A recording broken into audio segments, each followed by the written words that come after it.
Chris Russell, officiating with Port Stephens here on the Wild Thing, a 30-foot blackwatch. Yeah, for all sorts of marlin, tunas, billfish. Well, they call me Captain Cranky or Ramsey's Fishing Adventures. It's a good spot here at the Anchorage Marina. God's country, mate, it's beautiful. To travel out of these heads every day, you kind of get blasé about it, but you're there all the time, you know, it's just natural for us. Even when there's a big sea rolling through the heads, it's just very scenic.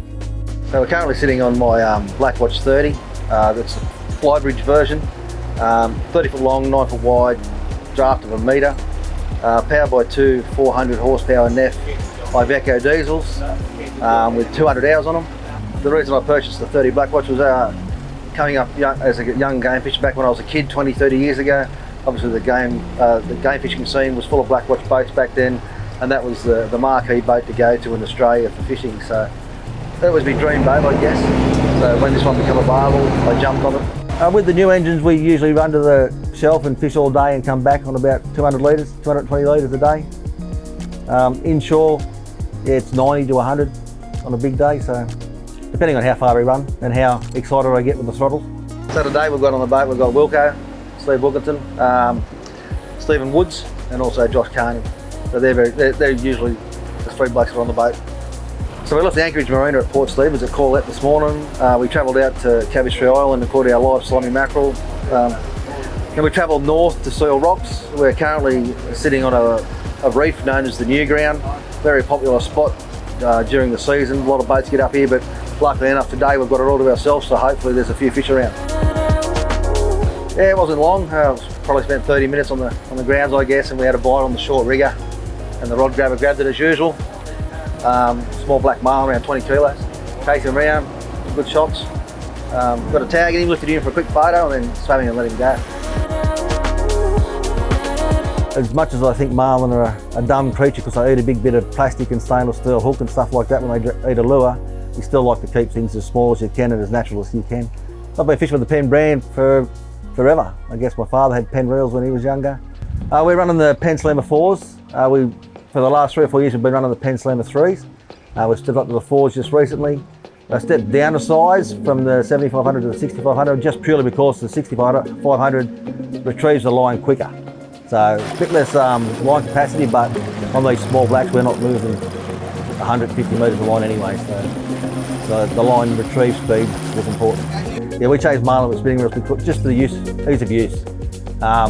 They're a lot easier for the angler to not have to manage the line, not level wind it. It's easy for the line to come out of the clip. The fish feels no weight at all with the 2 clips that we're using on the reels, and we can chase the fish as fast as you like, or as hard as we like, or as slow as we like. So it's when we're fishing 10 kilo line on the inshore especially, there's no advantage in using a big heavy overhead reel when you can use a spin reel and do it twice as fast and twice as easy. They're tough. They're like the Cadillac, I'd say, of fishing reels. Like, they're not a Porsche, they're not a Ferrari, but you can bash them around, you can't hurt them. The Penn Slammer 3s we had on the boat for 4 years, and all we did was wash them and put them away and get them out and use them. We've never had the spool off them. We check the drag at the beginning of every season, or the beginning of every tournament. We never change it. It just stays the same. We soap them, hose them, chamois them off, and we hang them back on the back inside. That's it. Yeah, we're running the Penn Ocean Assassin.